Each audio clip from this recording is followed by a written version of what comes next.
Okay, so just continuing on. Now that we've added some cubes here, and I did that very, very quickly, what I'm going to do is I'm just going to select that all. So if I go on the right hand side, I can select all the cubes and hit delete, and you'll just disappear.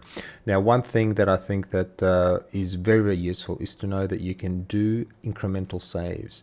So if you hit Control Alt S, it will just basically increment a number on top of the naming convention that you already provided, and that way you can go back to an earlier point in time if you get stuck, or if you make mistakes, or what have you, or if you just want to go back in time for some reason or any reason, you can just go back by making sure that you've got incremental saves all along the way. So a very, very powerful thing. I use incremental saves all the time.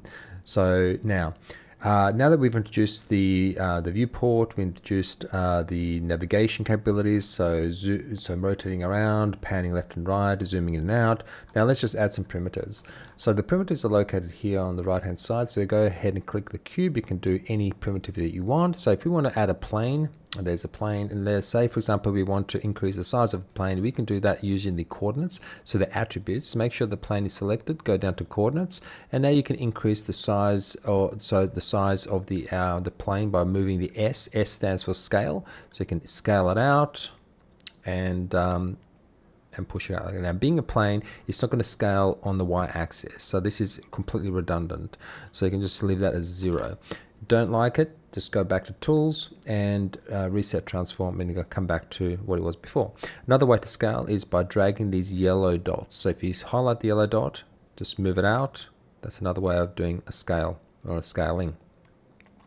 So that's very important. So what we're going to do is we just add this plane. What I'm going to do now is add a primitive. The way you do that is just simply go here to the primitive again and just add a cube. So the cube's right here. It is located inside the plane. So if I just Alt and left mouse button, you can see that it's kind of half. It's half up, half down.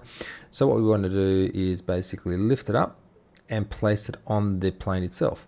Now, a way to do that is by going over here on the left hand side to make sure that it actually coincides with the plane, is by clicking this button here, and now the hitting place, right, it's going to give you this particular view here. So now as I move it around, it moves it on the plane, so it's no longer disappearing underneath, it's actually on the plane itself. So if you scroll your eyes to the right hand side, you can see here that it's telling you, okay, well, you want to do it or move the object and the y-axis is up, so it's up there, and you want to basically move it around, and the offset is 0, 0. So if you want, and you want to sort of drag in a little bit deeper, you can drop it down. So therefore, it's deeper inside the actual y-axis. So what I'm going to do is just move it around. So just move to the middle of the plane. So now you can basically move objects all around on the plane. So if I go ahead and add another cube, so I'm just do another cube here.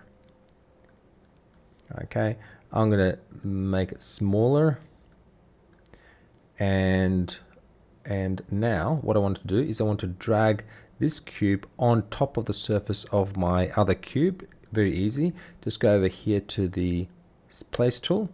I'm going to drag it, and now you can see that it's dragging itself all across the surface of the other cube. Okay, so that's pretty cool, right? But notice how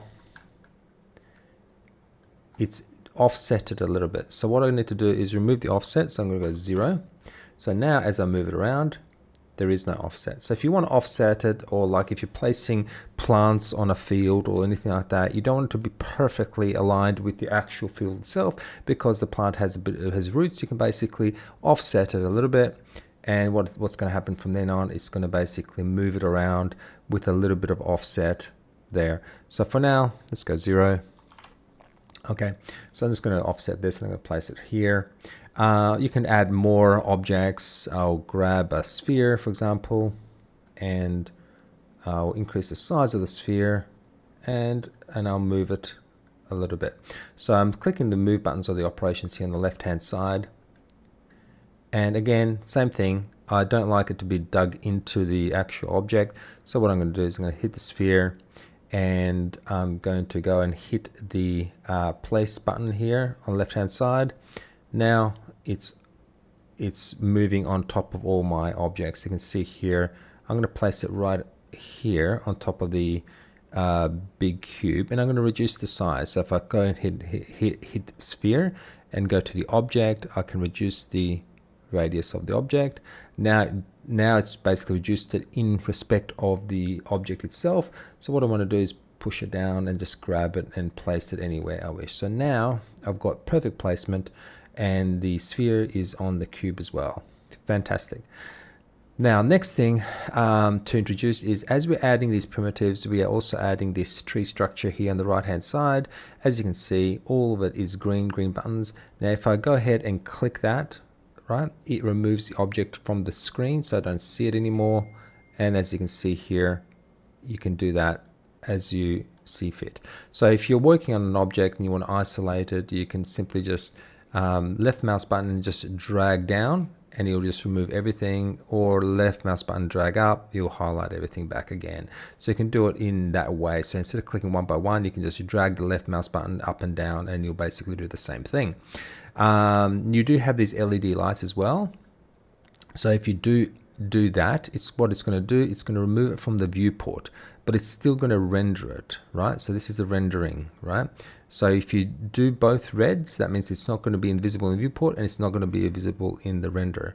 So let's just undo that. So those are ways that you can change your visibility and your objects or primitive or geometry inclusion or exclusion from the renderer and from the viewport. Okay, so now that's very, very simple, but the thing is, how can you manipulate this sphere or this cube, right, other than moving it back and around? But what if I want to change things on it?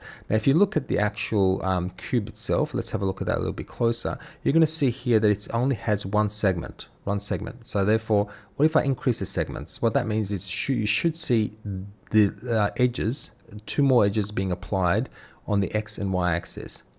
Now I can't see them. The reason why is because I'm not in the viewport to allow me to see that. So if I hold the N key, now I've got different options of view. Now if you hold N key and move the left mouse button or move the mouse at all, it's going to disappear. So if you go ahead and click N, now if you hit B, you're going to see all the edges that make that geometry up. You can see all the edges and the viewpoints. Now what I'm going to do is I am going to add more edges, more segments. So if I go ahead and drag this, I'm adding more segments, more geometry to my primitive. That means I can do more with it. I can add, manipulate these polygons and these edges and these points. Now you can't do anything to this object unless it's editable. Now the way you're going to make it editable is by going to this button here, and you're going to click it or hit C. Now it's editable. Now also notice that the cube has changed from this view where my mouse button is. You can see or the cursor, sorry. The cube is not a cube anymore. It's this object. That means it's an editable or it's an editable object geometry. So now that enables these modes. So this is, if I go ahead and click that while I've got the cube selected, now you can see the points. So if I grab any point, I can move that point around. And now if I go to edge, I can grab any edge and move that edge around. If I grab that one there, which is a polygon, I can grab a polygon. Let me grab that one, for example, and move that polygon around. So you can see that you can now start deforming the primitive and the object however you wish. Okay, and the way you achieve that is to make sure that you hit the editable button here on the right hand side where my cursor is, or hit C, and that will change the cube into an editable geometry. So now from here I can do a lot of things. Some of them I can actually say, if I want to add more edges to this particular geometry, I can do that by going over here on the left hand side and looking for the knife or the line cut icon. Now if you don't have that, you might end up having the loop path cut icon, which is the same. So go ahead and click the loop path, and now what I can do is I can add more edges to my geometry. So now on the right hand side, as soon as I did that, you saw here number of cuts. So I can increase that geometry. So it's going to find between the original geometries, it's going to start adding more lines in proportion of the gap between the original edge, top edge and bottom edge. So there you go. So you can now increase the number of different edges between the top one and the bottom one. So we can add edges on the side, we can add edges to the top. So I'll just go ahead and do that one there, and let's add more edges. Now another cool tool is the symmetry cut. So if I go ahead and keep symmetry cut, what it's going to do is going to cut it in a symmetrical way. Between this edge and that edge, it's going to find the optimal symmetry. So that way I don't have to cut it down the bottom and the top. It's just going to give me a nice symmetry, and it's usually only 2. So it's only 2 cuts for symmetry. So if I untick symmetry, I can just add as many cuts as I want. I just add the first cut, say from here, there, and then I can just increase the cut numbers, etc. So that way I can add more geometry and manipulate each and every one of these polygons as I'm going through. So now that I've added more edges, that means I've added more polygons. Now what I can do is just going to go to the polygon mode, go to the brush. Now if every time you want to get out of a mode, you can just hit 9. Now that's when we're going to bring up the brush. So now I've got the ability to manipulate or change the polygons. Notice how my selection circle is pretty wide, and I'm selecting 2 at a time. I don't want to do that. I want to select 1. You can change that by going here on the right hand side and changing the size. You can do that by using the middle mouse button and scrolling by pointing outwards, but it's much easier to just go here and just change the size. So now my little circle where my cursor is smaller, so I can select an individual polygon and just move it out. Now to extrude without bringing in the other edges, you just simply highlight the polygon, hold the control key, find the axis you want to drag it in, and just pull it out. Now if you don't want to go down axis but you want to go down a certain plane, you can do the same thing.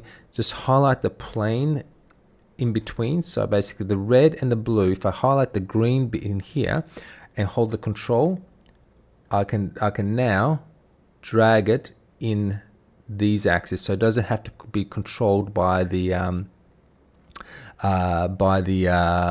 plane or the X and Y axis. I can now move it around however I wish. Okay, so that's one way to be able to sort of manipulate your objects. Again, holding the control key and selecting a polygon, right, like I've done here. Hold the control key, I can just extrude outwards, upwards, or sideways. If I don't hold the control key and I do the same thing, I start moving the edges around that polygon at the same time. So that's very, very key and very important to note. So that's how you go ahead and do some extrusions, how you divide and subdivide, how you select various geometry attributes such as edges, points, and edges, points, and polygons. Now another very, very strong, very powerful tool is the bevel. So if I go ahead and go to my edge here and go ahead and hover over the bevel icon, which is M and S on your keyboard, right? Now because I've already got this edge selected, I can then in left mouse button click in any location and just drag it out or inwards. So now what that's doing is creating a bevel. Now notice that the bevel has only 0 subdivisions. So if I go ahead and do a Control Z and I increase the subdivisions, say to 4, now if I do the same thing, that's going to add 4 lines and make it much, much smoother. So that's what you're going to get if you use the bevel. So that gives you that nice curved look around the edges. So the more subdivisions you place, the better the outcome is, and you can basically add more curvature as you add more subdivisions using the bevel. So folks, that's it. That's the basics or the foundations. Again, this course isn't about a comprehensive basic introduction of all the aspects of Cinema 4D, but I'm just highlighting some things that you will need for this course as you're going through the lectures and the individual lessons, you will come across some of these things that I just mentioned. So just to basically summarize everything, all your primitives are on the right hand side. They all get stacked in a tree structure. To view them with the edges, etc., you can hold the N button and click B for the lines, or A to remove the lines. So I'm going to hit A now. So that's how it looks without the lines. And I'm going to hit B. Now that's how it looks with the lines. Okay, so you can sort of toggle between those two options, and you'll be able to see all the geometry the way you need to see it.